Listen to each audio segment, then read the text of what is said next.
Salut à tous, c'est Carfax, j'espère que vous allez bien.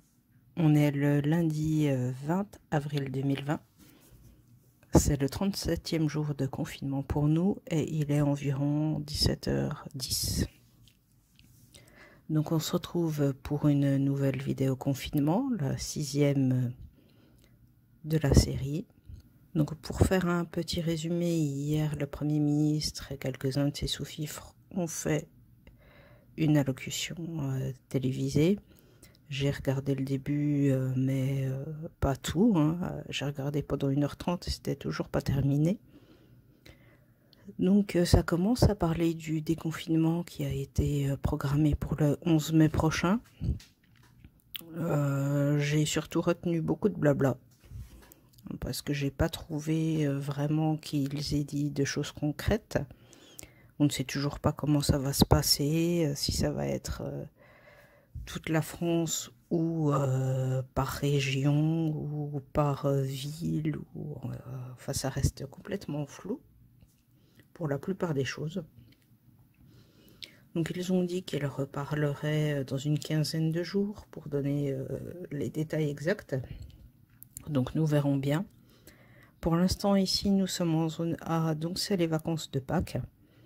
2 semaines où mon fils va lever le pied sur les cours, hein. Il n'y a plus de cours à distance, juste un peu d'entraînement et de travail en autonomie à faire.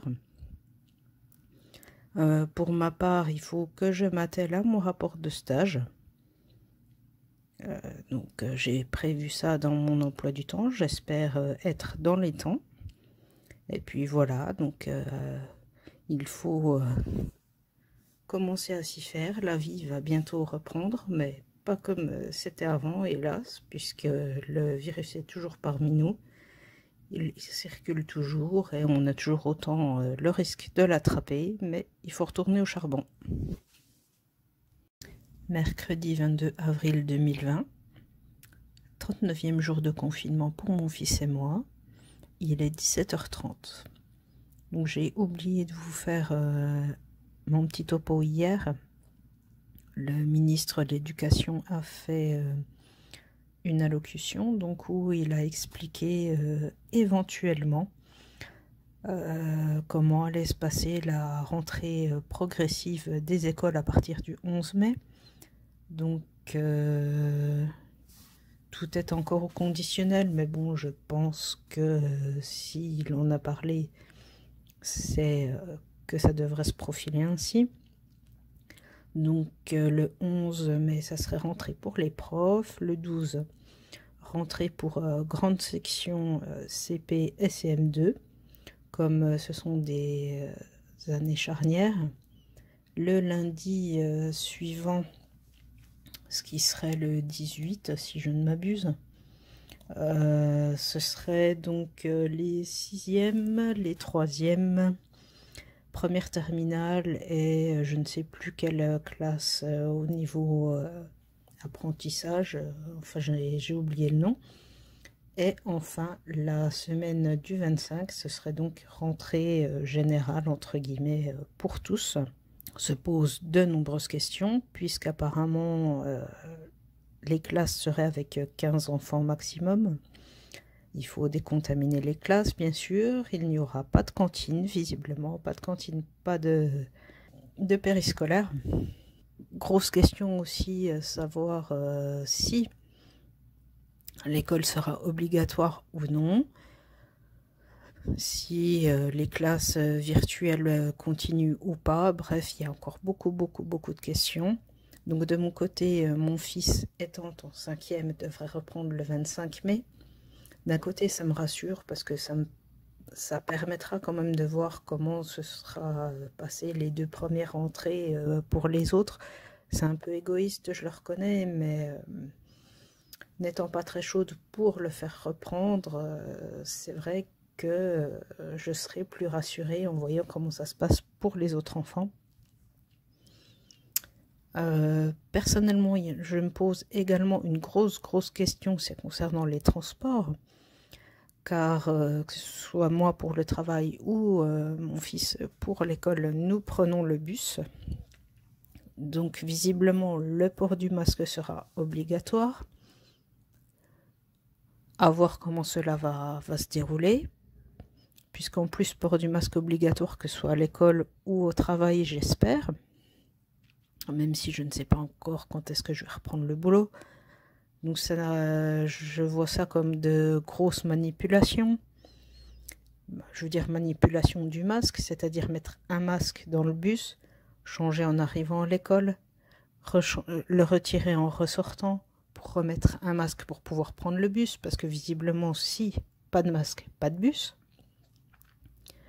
Donc rentrer manger, repartir avec un nouveau masque propre pour prendre le bus, rechangement de masque pour les cours de l'après-midi, retirer le masque à 16h30, remettre un nouveau masque pour le transport en commun jusqu'à la maison.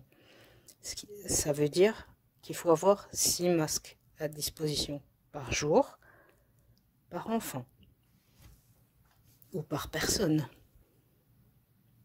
Sans compter la possibilité de contamination en manipulant le masque. Donc, je me pose énormément de questions. Comment ce genre de choses peut être gérable? On est le dimanche 26 avril 2020, 43e jour de confinement. Il est presque 10 h du matin. Comme tous les dimanches, je clôt cette vidéo avec un petit résumé de la semaine. On se prépare peu à peu vers le déconfinement, donc, qui a été fixé au 11 mai, comme vous le savez tous, avec une reprise scolaire notamment, qui est pas mal fustigée puisque tout le monde, même l'OMS, pense que c'est trop tôt, hein, que les enfants sont envoyés au front. Il n'y aura visiblement pas de déconfinement progressif des régions. Bon, pour l'instant, il a été annoncé que ce n'était que des pistes. Les annonces officielles seront faites mardi à 15 h par le Premier ministre, visiblement. Donc rendez-vous dans la vidéo de la semaine prochaine pour faire un petit point et puis en parler ensemble, bien sûr. Mais si vous voulez mettre des commentaires à ce sujet ci-dessous, ne vous gênez pas. Donc voilà, les choses se précisent petit à petit. Elles ne vont pourtant pas dans le sens où les Français aimeraient qu'elles aillent, je pense. Je vois également pas mal de personnes râler quant aux masques payants. Visiblement, les masques seront disponibles chez les buralistes et non pas en pharmacie, au prix de 5 € pièce. J'avoue que je trouve le prix un peu abusé, hein, 5 €, c'est quand même une somme, surtout que les masques ne sont pas utilisables très longtemps. Également, j'ai vu que les enfants ne devraient pas porter de masque en classe. Ils seront obligatoires dans les transports en commun, mais pas en classe. Visiblement, la distanciation devrait suffire. Bon, comme ils le disent, ce sont des pistes qui n'ont pas encore été validées. Mais s'ils en parlent, à mon avis, c'est que ça devrait se passer comme ça. Bon, pareil, je comprends bien que les enfants ne supportent pas les masques. Hein. Il paraît déjà que c'est compliqué pour les adultes. Après, je reste quand même super dubitative. Je vois beaucoup de personnes qui disent qu'ils ne mettront pas leurs enfants à l'école, mais je sais très bien que c'est pour faire les beaux sur Internet, hein, que ce seront les premiers à les mettre. Personnellement, je vais attendre donc jusqu'au 25 mai comme prévu, car c'est la date de rentrée des 5e. Et j'aviserai à ce moment-là. J'attends aussi des nouvelles du chef d'établissement pour savoir ce qui va se passer au collège. J'attends aussi des nouvelles de mon travail. Je pense qu'on aura des précisions de la mairie la semaine prochaine. De même que pour ma formation, logiquement, les dates d'examen sont encore en cours de discussion. La reprise des cours également, je suppose. Donc, encore de l'attente, Beaucoup de personnes commencent à péter un câble, à avoir du mal à rester confinées. Je peux le comprendre, mais bon, ça me fait sourire, hein. Si tout le monde avait la même vie que moi hors confinement, je pense que les hôpitaux psychiatriques seraient pleins à craquer. Sur cette pensée, je vais vous laisser. Prenez bien soin de vous, prenez votre mal en patience et surtout, faites attention à vous et à vos enfants.